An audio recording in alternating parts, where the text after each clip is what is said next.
जिम्मेदारी का सिंपल सा मतलब अगर हम अपनी डेली लाइफ में देखें तो हमें कोई काम दिया जाता है और उसको करना हमारी जिम्मेदारी होती है। और हमें काम इसलिए दिया जाता है क्योंकि जिसने हमें वो काम दिया है उसे हम पर भरोसा है कि हम कर सकते हैं। तो दोनों एक दूसरे से रिलेटेड ही हैं।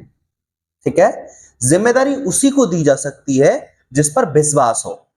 ठीक है, अब यहां पर दोनों को थोड़ा सा अलग अलग करके समझते हैं।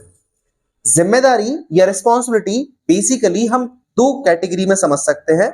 एक, जो हमारे ऊपर जिम्मेदारी आती है समय के साथ, एज के साथ हमारे ऊपर अपनी जो जिम्मेदारी आती है।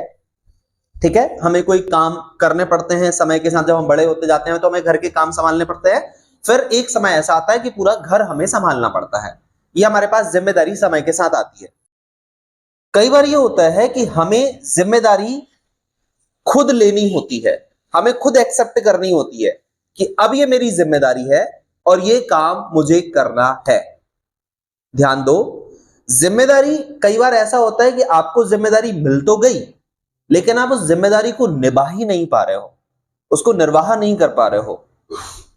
ठीक है, उस जिम्मेदारी पे आप खरे नहीं उतर पा रहे हो क्योंकि आपको वो जिम्मेदारी मिली तो, लेकिन आपने वो जिम्मेदारी ली नहीं। ऐसा समझो कि आपको कोई 10 रुपए देना चाह रहा है और आपने वो हाथ में लिए ही नहीं, उनको संभाले ही नहीं, तो वो क्या होगा, गिर जाएगा। सिमिलरली हमारे ऊपर जिम्मेदारी आई तो, हमें जिम्मेदारी दी तो गई लेकिन हम उस जिम्मेदारी को ले ही नहीं पाए। इसके दो कारण हो सकते हैं कि या तो उस जिम्मेदारी के लिए हम कैपेबल ही नहीं है, हम योग्य ही नहीं है उस जिम्मेदारी को उठाने के लिए, हम उस जिम्मेदारी को लेने के लायक ही नहीं है। दूसरा कि हम उस जिम्मेदारी को मन से एक्सेप्ट ही नहीं करना चाहते, हम उस जिम्मेदारी को लेना ही नहीं चाहते, हम उस जिम्मेदारी से भाग रहे हैं।